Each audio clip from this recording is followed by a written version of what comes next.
Dose दिला दूँ, आओ तुमको एक पुस्तक पढ़ा दूँ, आओ तुमको एक पुस्तक पढ़ा दूँ। हैप्पीनेस की डोज लगा दूँ, हैप्पीनेस की डोज लगा दूँ, आओ तुमको एक पुस्तक पढ़ा दूँ। पढ़ेंगे आप द आर्ट ऑफ लिविंग, या आप पढ़ सकते हैं ये कहानी टू ब्रीद। खुद को शांत कर ध्यान केंद्रित करें। फिर देखिए आप स्पिरिट हैकिंग पढ़ेंगे क्या। और भी है हैप्पीनेस की कहानियाँ, ढेर सारी कविताएं कविताएं नहीं कहानियाँ। फुल्ली प्रेजेंट, चलिए पढ़ते हैं इसी को। पढ़िए पर ऑप्शन पे क्लिक करते हैं और हम पढ़ते हैं।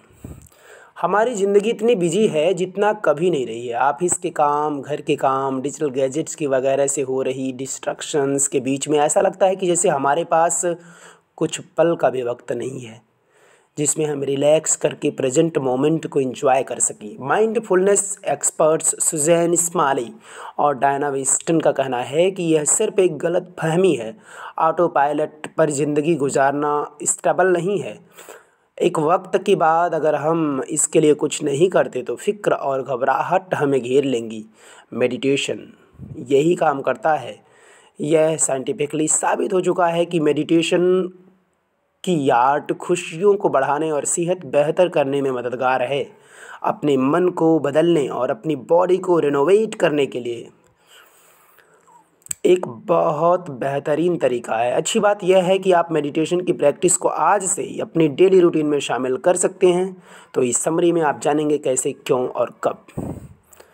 जब आप एक बार कोई आदत बन जाए तो उसे बदलना मुश्किल होता है, पर नुकसानदायक भी हो सकता है। चाहे आदत स्मोकिंग की हो, ओवर रिएक्टिंग की हो, या फिर बहुत ज़्यादा ऑनलाइन टाइम बिताना। आज के ज़माने में ज़्यादातर प्रॉब्लम हमारे बिहेवियर पैटर्न की वजह से होती है। आपकी आदत बदलना मुश्किल है, क्यों? इसकी एक अच्छी वजह है। जैसा कि इकोनॉमिक्स स्टीवन लेविट और जर्नलिस्ट स्टीफन डबनर बताते हैं कि यह सब कुछ इनकरेजमेंट और रिजल्ट की वजह से होता है।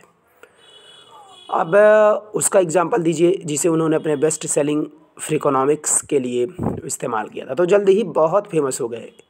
इसमें रिसर्चर्स ने लॉस एंजल्स के सीडर सिनाई अस्पताल में काम करने वाले मेडिकल स्टाफ के हाथ धोने की आदतों पर भी ध्यान दिया था। अगर आप चाहते हैं कि लोग अच्छी आदतें डालें तो उन्हें वक्त पर याद दिलाना होगा। जब हॉस्पिटल एडमिनिस्ट्रेशन ने सैनिटाइजर डिस्पेचर के नंबर बढ़ाए, हाथ धोने वालों के रिवार्ड दिया और बैक्टीरिया से रिलेटेड पोस्टर्स लगाए, तो मेडिकल स्टाफ ने भी जल्द ही अपनी आदत बदल डाली। माइंडफुलनेस जैसी अच्छी आदत डालने के लिए हमें और क्या करना होगा? एक्सपीरियंस की दुनिया की चाबी जैसा है। अब इसमें महारत दुनिया के सबसे बेजान कामों को सेटिस्फाइंग और सुखद एक्सपीरियंस में बदल सकता है। आगे आप जानेंगे कि नज़रियों के इन दरवाजे को कैसे खोला जाए। मेडिटेशन शब्द सुनते ही हमारे दिमाग में मठों संतों की तस्वीर आ जाती है, लेकिन असल में इसका नाता हमारे रोज़मर्रा की ज़िंदगी से है। दरअसल माइंडफुलनेस की प्रैक्टिस के बेहतरीन तरीक़ों में से एक वॉक है। आपको इसके लिए कुछ दूर जाने की ज़रूरत नहीं है। बस ऐसा कमरा ढूंढ लीजिए जिसमें वॉक करने के लिए 10 से 15 कदम की लंबाई मौजूद हो। जी हाँ, एक नया तरीका मैं बताने जा रहा हूँ आपको, बस इतना ही काफ़ी है। अपनी जगह पर आगे पीछे चलने से शुरुआत कीजिए। जैसे आप रिदम पकड़ लें, अपना फोकस बॉडी में होने वाले सेंसेशन पर लाने की कोशिश कीजिए। जब आप अपने पाँव को उठाएं तो अपने पाँव का वज़न नोटिस करिए, और जब आप अपनी पाँव ज़मीन पर रखें तो सरफेस पर ध्यान दीजिए। एक बार अपना वज़न दाहिने पाँव पर फिर बाएं पाँव पर डालकर एक एहसास को एक्सपीरियंस कीजिए। इस वॉक के दौरान आपकी रफ्तार बदलते रहिए। अपनी स्पीड में कभी धीरे चलिए तो कभी तेज़, कभी स्पीड में, या कभी मूव करना।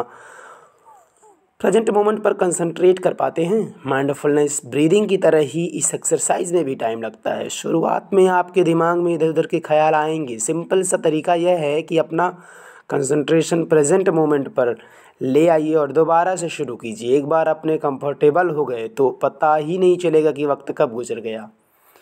जी हाँ, यह इकलौता तरीका नहीं है जिसके ज़रिए आप अपने मोमेंट को यादगार बना सकते हैं। माइंडफुलनेस प्रैक्टिस का एक और तरीका है जिसमें बॉडी स्कैन माइंडफुलनेस कहते हैं। इसके लिए सबसे पहले आपको कंफर्टेबल पोजीशन जाननी होगी। एक्सरसाइज का मकसद बॉडी के हर हिस्से को स्कैन करना और उसमें से हो रहे सेंसेशन को महसूस करना। याद रखिए, खुद को जज नहीं करना बल्कि ऑब्जर्व करना है। अगर आपको किसी चीज़ की फ़िक्र होती है तो उसका प्रेशर मत लीजिए कि मेडिटेशन करने के बावजूद मुझे इतनी फ़िक्र हो रही है। बस नोटिस करिए और आगे बढ़िए।